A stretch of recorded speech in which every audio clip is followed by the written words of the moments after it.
stansura we. Na jinsi nakugera. Eko. Data we. Nega Bijeyi. Ese bimeze bite? Bimeze neza. Urimo kumbwira ngo hariya ngo bimeze bite hariya hakurya. Bari abantu mubana nta kibazo se muri kira gipangu nta kintu bagutwara. Nta kintu bantu barakwaranda habaje nyene. Nta nundi muntu tuhabana uretse jewe. Bariya bakodesha nabo mu gipangu nibo navugaga nawo. Umuntu apanga ku giti ciwe je nkapanga ku giti canje. Yateka atateka je nja gusuma ibyanje nkateka ibyanje. Ko nibereyo hariya nkiriya nzu mpanze. Amagabo mbwira ko rero hari ikintu ushaka kumbwira ariko ndashaka kubwira ko igihe duherukana waranganije umbwira uburyo hano bitameze neza. Ndavuga ati jewe hariya mba ni wanje nije nishura inzu. Bakwirukana batakwirukana hariya niteguye kugufasha umwanya ari wo wose.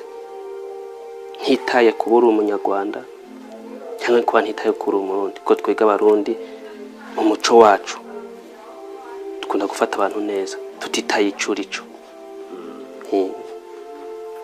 Ariko ukamenya ko waza ukarara ubusa cyangwa ukabwirirwa cyo ugasanga hari amazi gusa uzayanywa uko nyene ubwo bushobozi nzaba mfise. Twe niko twibera ntago dufata ubuzima tubugire bunini tubugira uko turi. Yego aho ni sawa nanjye ntabwo njya ngorana ko nundi utagira ngo wenda nuko ndahangaha nyine ni imiteto yananciramo cyane imiteto kandi nabwinjemo ari uko ngeze i Kigali.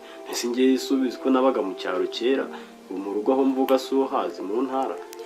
Kuvuga ngo rero nanjye hari ubuzima bumwe na bumwe nari nzi kurya inkashi nzi kurya za mutsindike zira zose buriya narazirengeye bihaza amadegede. Ndibuka tukiri ruguru hari aho twagaha tugenda muri wa murima wa munyokuru. Tukagenda wowe kiva mu Burundi tukagenda umaje kumara igihe kinini mu Rwanda. Tukagenda tukimba ibijumbu tukirira tukiyokereza. Nabayemo ntabwo nabyibagirwa.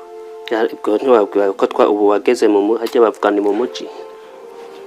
Twivugira mu gisagara ubwo nuko. Ahanga ndi ni Kigali nyine urabona mbayeho neza urabona natangiye kuzana udutoki tworoshye kubera yuko nyine nawe urabona hano ubuzima bwawe bworoshye cyane ewana.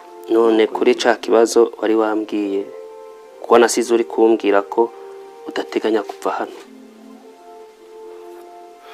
Nyine ntabwo narabikubwiye nyine ariko sinzi bizaterwa nuko ubuzima buzagenda bumera.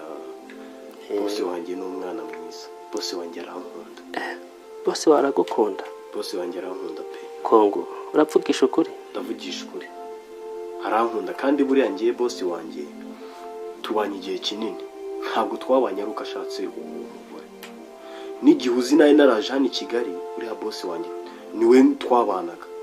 Mukorera nkamufurira nkamugira buri kimwe cyose amanagurira. None ko niba ari umuntu mwiza ko bose nawe ameze nk'ibikoko. Kubera iki? Ameze nk'ibikoko kubera wa munsi yaraje dusanga hano amajambo yambwiye urayazi. Ndayazi. Uriya muntu ameze nk'igikoko neza. Reka mubwire impamvu yakubwiye ariya magambo buriya boss impamvu yayavuze wasanga yaraje afite stress nyinshi cyane avuye mu kazi afite stress nkaho ubundi nta kibazo boss wanjye n'umwana